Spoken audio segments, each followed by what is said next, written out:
ese es el punto de partida, el embarque de esta gran aventura histórica en la que jugaron al proceso electoral con la candidatura del ingeniero. El PPS, ¿qué discutió? ¿Qué tanto le costó trabajo? ¿Y cuáles fueron los elementos por los cuales ya no fueron al siguiente paso de la disolución del Frente Democrático y de la iniciativa de una parte importante del Frente Democrático de crear lo que hoy es el Partido de la Revolución Democrática?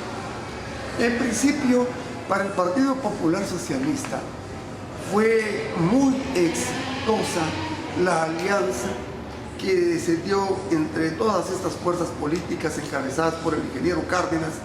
en lo que fue la campaña electoral de 1988 y su triunfo en las urnas, por qué no decirlo, de la opción del ingeniero a la presidencia de la República, y por eso siempre consideró nuestra organización política que no era conveniente de ninguna manera disolver el Frente Democrático Nacional. Después de ese exitoso combate, lo que quedaba era recomponernos de nueva cuenta para seguir combatiendo en tiempos no electorales, pero ahora por demandas económicas y sociales muy sentidas de la población mexicana, mientras preparábamos el siguiente combate electoral con el propio ingeniero Cárdenas a la cabeza. Por esa razón, nunca estuvimos de acuerdo en que se diera por muerto el Frente Democrático Nacional. Se le dijo al ingeniero Cárdenas, por nuestros compañeros dirigentes nacionales, que no era conveniente tomar esa decisión de acabar con el Frente y formar un nuevo partido político en esas circunstancias de combate. Es decir, había que conservar la unidad frente a los enemigos que se habían impuesto en la presidencia de la República después de un espantoso fraude electoral. Nosotros recordamos todavía la participación de nuestra compañera diputada Marcela Lombardo en la inauguración, en la toma de posesión de los diputados y de los legisladores del Frente Democrático en 88, como señalaba que se asistía a una sesión del arranque de la legislatura, pero después de un golpe incruento que las fuerzas reaccionarias habían dado a la presidencia de la República, porque llegaba al cargo del Poder Ejecutivo una persona que no había obtenido la mayoría de los sufragios ciudadanos en este país. Y entonces que ella esperaba en ese momento y hacía un llamamiento a los legisladores que se instalaban bajo este combate tan interesante del Frente Democrático, que se continuara con la lucha y con la pelea hasta encontrar la participación más abierta de todas estas fuerzas progresistas en el combate de los tecnócratas. Por eso entonces nos opusimos siempre a que se acabara el frente por una parte y a que se redujera la lucha del ingeniero Cárdenas con un solo partido, en vez de mantener el liderazgo de los 4 partidos políticos que hasta entonces habían formado parte de este gran frente. Por esa razón ya no se iba a asistir a esa formación de lo que sería el Partido de la Revolución Democrática, porque era ya particularizar otra vez un proyecto de nación y ya no contar con el consenso de muchas organizaciones políticas que tenían la coincidencia esencial de luchar por la soberanía nacional, por la independencia económica del país, por el fomento de nuestro sistema democrático cada vez que fuera más amplio y por la elevación del nivel de vida de toda nuestra población en sus diferentes matices. Pero claro, el ingeniero Cárdenas no escuchó, no oyó esta recomendación y en uso de su libertad, con su agrupación, hizo todo lo necesario por constituirse en la fuerza política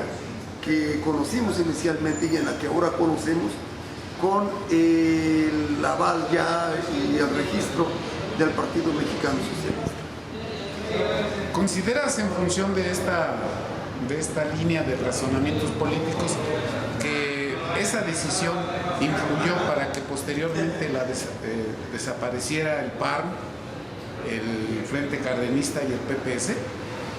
No, de hecho la vida de nuestras organizaciones, el Partido Popular Socialista, el propio PAN, el PST y su transformación en partido, el Frente Cardenista, estaba limitada a nuestro juicio. Nosotros entendimos que nuestro combate frontal como PPS ante el grupo tecnócrata neoliberal nos tenía al borde ya de la decadencia, porque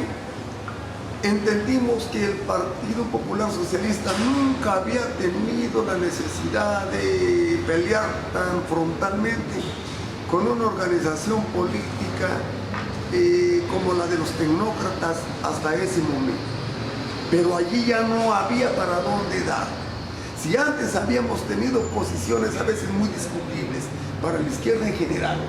con alianzas transitorias por determinados puntos coincidentes con fuerzas del Partido Revolucionario Institucional, otras veces con combates también afines con el Partido Comunista y otras organizaciones y agrupaciones de corte popular, ahora era imposible que el PPS hiciera alianzas con un partido político que llevaba al despeñadero al país. Entonces entendimos que el PPS no tenía otra salida que seguir enfrentando hasta el último momento y dando la pelea en todos los frentes, incluso en el parlamentario, como sí se hizo, en contra de las medidas impulsadas por ese grupo gobernante que hoy todavía mantiene el monopolio de los destinos de la nación. Esa es la verdad. Y entonces, sin cortapisa ninguna, había que seguir enfrentados a Salinas de Gortari y a todo el grupo que hemos señalado que habían sepultado los principios y los postulados de la Revolución Mexicana. El PPS no tenía, a juicio nuestro, otra salida. Y había que morir en esa pelea.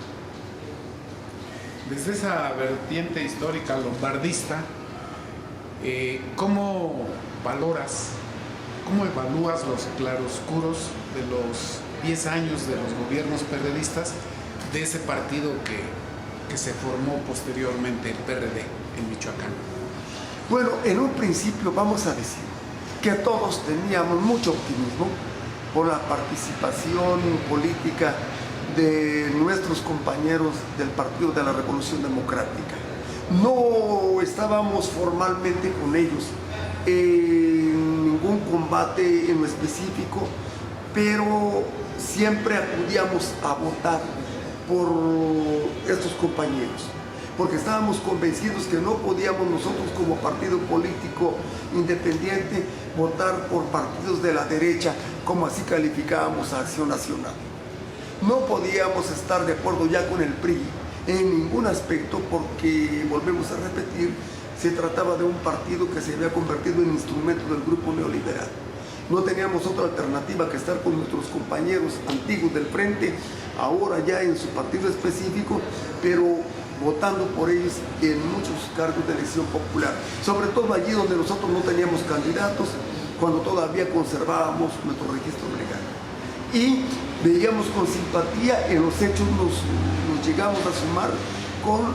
medidas populares que este partido político en sus inicios puso en práctica para bien de la población michoacana. Desafortunadamente, vimos que poco a poco se fue colgando hacia los grupos gobernantes de la derecha, unas veces con Acción Nacional, otras veces con gente del propio PRI. En la práctica se fueron viendo muy apegados a los intereses económicos de los cargos de elección popular. En la administración pública tampoco se significaron como un ejemplo en muchos casos, claro, hay excepciones, pero fueron perdiendo de alguna manera una fisonomía que nosotros les vimos al principio y que esperábamos cada día la fueran poniendo más en consonancia con los intereses populares y ni qué hablar. Desde luego, entendimos que tenían también presiones brutales. Ellos no fueron nunca, ni han sido nunca, los que han llevado los destinos nacionales de este país, es decir, con un gobierno como los tecnócratas encima. Entendimos que muchas cosas de esas pues no podían sortearse tan fácilmente, pero había cosas que a nivel de los ayuntamientos sí podían haber sido ejemplos a juicio nuestro, y nunca quisieron escuchar a otras fuerzas políticas que les hablaban de tono diferente, como para contribuir con sus juicios en un gobierno distinto, y se fueron anquilosando, burocratizando en la mayoría de las ocasiones. ¿Cómo ves el futuro del actual gobierno estatal y desde luego como consecuencia de Michoacán en los próximos años? Bueno, ahorita es muy pronto, de veras, para poder formular alguna opinión pues más o menos importante sobre el gobierno que inicia el ingeniero Silvano. Pero hay antecedentes, las personas pues tenemos antecedentes luego, y no siempre lo hemos visto al ahora gobernador como una gente combativa en el Parlamento mexicano. Por ejemplo, la Cámara de Diputados, a juicio nuestro, no estaba haciendo el mejor papel para los intereses de la nación. Porque un legislador también es un representante popular que tiene mucho que ver con el combate que debe librarse en el seno de la Cámara de Diputados, en la de senadores, para que nuestras leyes en el país sean cada vez más justas, que den mayor participación al pueblo, que detengan en cierta manera pues lo que más se pueda la intervención tan tremenda del capital extranjero, y que se cedan los menos espacios a las potencias extranjeras respecto de los intereses nacionales, y en particularmente con los recursos estratégicos del país, como son el petróleo, la industria energética y otros asuntos que nunca fueron salvados como nosotros lo esperábamos. Ni siquiera se combatió a juicio nuestro de manera frontal en la defensa de estos rubros en el Parlamento. Sin embargo, bueno, todos podemos cambiar, podemos esperar nosotros que las cosas mejoren, y hemos visto que el ingeniero Silvano pues ha entrado con un gran apoyo popular, pero con un gran cobijo también de los empresarios y del gran capital. No sabemos a estas alturas si ese cobijo viene nada más del centro de la República, de aquí, o del capital de más allá, y esas cosas. Pero eso lo dejaríamos para que el tiempo lo diga con posterioridad. Por lo pronto vemos que él ha tenido mucha apertura para escuchar incluso a los maestros, para escuchar a la población, en donde tenemos autodefensas que fueron constituidas en años anteriores precisamente para defenderse de la delincuencia organizada, abandonados ya por el gobierno del Estado y ya con ayuntamientos copados por los enemigos de aquellas poblaciones. Y entonces el ingeniero ha tenido que hacerse cargo de un Estado que a juicio nuestro pues presenta todavía un verdadero caos. Entonces, pues lo único que vemos es que sí entra el ingeniero con muchas ganas de puntualizar la problemática de Michoacán, de atenderla en muchos aspectos. Hasta ahora se presenta físicamente allá donde la población pues tiene reclamos muy serios de la intervención del gobierno estatal y federal para paliar la situación que se vive, sobre todo de la inseguridad y la violencia, pero también en unos aspectos del desarrollo económico de algunas regiones de Michoacán, y eso, a mi juicio, nos da una buena esperanza de que el gobierno del ingeniero Silvano de veras pueda contribuir a la solución en lo posible de los añejos y nuevos problemas de la entidad. Sabemos que él no es el responsable de esta situación. Sabemos que el gobierno federal tiene su participación en todo esto. Sabemos también de la buena relación que él tiene con la presidencia de la República actualmente, y esa esperanza también nos mueve como michoacanos a pensar positivamente de que esperamos lo mejor.